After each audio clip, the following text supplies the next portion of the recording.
Okay, we are ready to finish this thing up. We are going to be burnishing and blending our three colors in between yellow and blue. We're working with yellow green, green, and blue green, and we're going to be using our yellow as our blender. I have talked to you all along about the trickiness of working with yellow and blue because it is such a potent color. The blue wants to overpower the yellow. I'm hopeful at this point that you were really careful with that yellow-green because that's the one that people tend to struggle with the most. So that's what I'm going to start with. And I am really using this yellow to help blend that light bit of pigment in to the yellow that's underneath. So, circular motion, heavy pressure.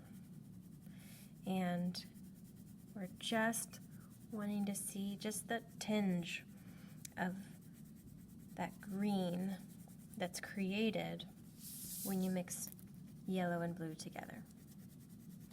So hopefully, like I said, you didn't get too much blue down, because if you did, it's hard to bring it back. There's not a whole lot you can do because the yellow is so translucent, meaning that the blue shows through it, okay? But what we want to see is a difference. We see there's a change from one to the next, and that's what we're looking for. Same thing here. We want to see that we're moving in the right direction so that this wedge should be distinctively different from the one next to it. We should be getting a nice blend of that yellow and blue. Remember, this is our 50-50 mix, so we should get something that approximates green. So we're really working that heavy pressure. If we get here and we feel like, well, these two are looking pretty similar, the two we just worked on, we may need to lay some more blue into this. Even if we feel like it is already green, we need to create some contrast between these two. If there's no contrast, then you're going to need to add more blue to this wedge. And then here we are in our last wedge. This is our blue-green. So more than anything, we're seeing blue. Really, this should be an easy one to create. That little bit of yellow that we need is visible as we use the yellow as our blender. So this one shouldn't be too hard, and you should be able to be fairly successful.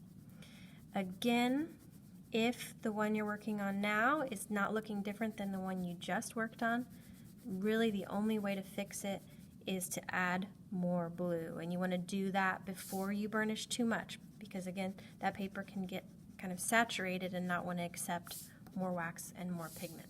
But what I'm going to be assessing is, did we see a difference between these three?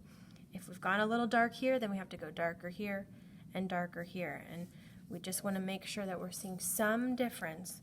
Each wedge should just be a gradual change from one color to the next color to the next color. And when you're done, we should have nice, rich, vibrant colors.